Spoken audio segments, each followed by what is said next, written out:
और 4 साल से लमसम दोनों अलग रह रहे थे, तो बीच में दोनों के काफ़ी मनभेद वगैरह डेवलप हुए थे। समय के साथ दोनों की बातचीत भी काफ़ी कम हो गई थी और कुछ संदेह वगैरह भी उत्पन्न हुए थे, जिसके कारण दोनों के बीच में काफ़ी लड़ाइयाँ होने लगी थी और इस साल में लड़ाइयाँ काफ़ी बढ़ गई थी। और वो इस मोटिव से आया था कि लड़ाई होती है तो इस बार मैं उसको मार दूँगा। उसके मन में विद टाइम ये भी संदेह आ गया था कि अगर मैं इसको नहीं मारूँगा तो हो सकता है कि ये मुझे गजेंद्र यादव इनका डेड बॉडी मिला था। इनिशियल इंक्वायरी में जैसा मालूम पड़ा था कि रूम नंबर 303 में इनके पति ही ठहरे थे और ये सुबह के टाइम ये आई थी रूम पर और पति इनके बाद निकल गए थे और इनकी डेड बॉडी मिली थी। कल के टाइम में काको जहानाबाद में गजेंद्र ने सरेंडर किया है, जो अभी आपके सामने आए थे। इनिशियल इन्वेस्टिगेशन में ये मालूम पड़ा है कि 2021 में भर्ती से पूर्व लगभग 2 साल पहले 2019 में कोचिंग वगैरह के लिए जो सिपाही थी, सिपाही वो पटना आई थी और 4 साल से लमसम दोनों अलग रह रहे थे, तो बीच में दोनों के काफ़ी मनभेद वगैरह डेवलप हुए थे। समय के साथ दोनों की बातचीत भी काफ़ी कम हो गई थी और कुछ संदेह वगैरह भी उत्पन्न हुए थे, जिसके कारण दोनों के बीच में काफ़ी लड़ाइयाँ होने लगी थी और इस साल में लड़ाइयाँ काफ़ी बढ़ गई थी। तो पटना जब ये आई थी 16 तारीख को, तो भी जैसा अभियुक्त ने बताया कि उसने नहीं बताया था कि मैं पटना आ रही हूँ।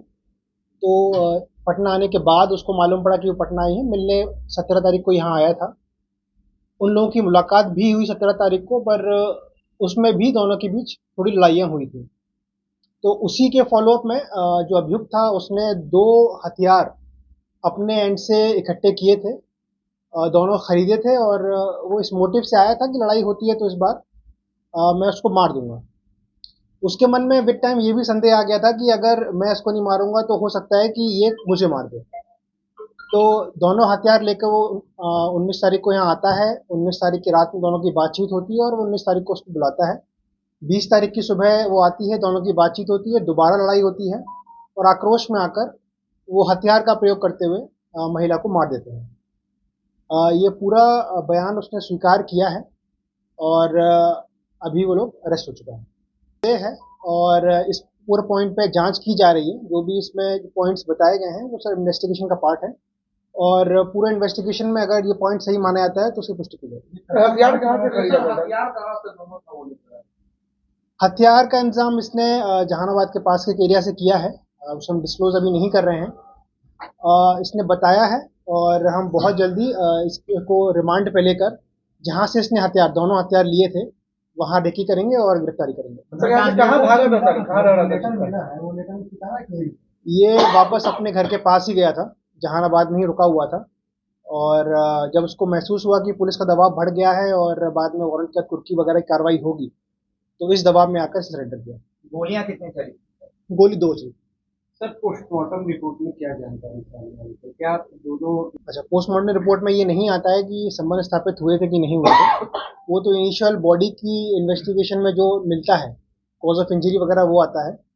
तो अभी तो इंक्वायरी में यही है कि गन आर्म इंजरी में डेथ हुई है और सिर पे गोली मारी गई थी, क्लोज शॉट था और बाकी जो पॉइंट हैं वो सब एफएसएल की इंक्वायरी में मालूम पड़ेगा। हमारा प्रयास रहेगा कि जल्दी से जल्दी चार्जशीट फाइल कर दें, क्योंकि कुछ पॉइंट एफएसएल की जांच के लिए भी हैं, इसीलिए उन पॉइंट्स को कंप्लीट करके हम इन्वेस्टिगेशन जल्दी क्लोज करेंगे।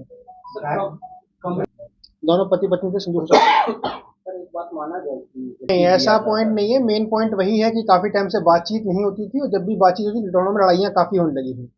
4 साल का डिस्टेंस काफी हो गया दोनों के बीच, वो कम ही रहने आती थी घर में, तो इस चक्कर में दोनों के बीच में बात बात पर लड़ाइयाँ होती थी।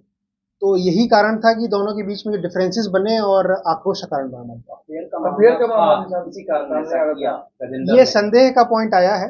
अब वो अफेयर था या नहीं था, किससे था, किस लेवल पे था, वो सब इन्वेस्टिगेशन का पार्ट है और जो पॉइंट्स बताए गए इन्वेस्टिगेशन के बाद उसकी पुष्टि की जाएगी।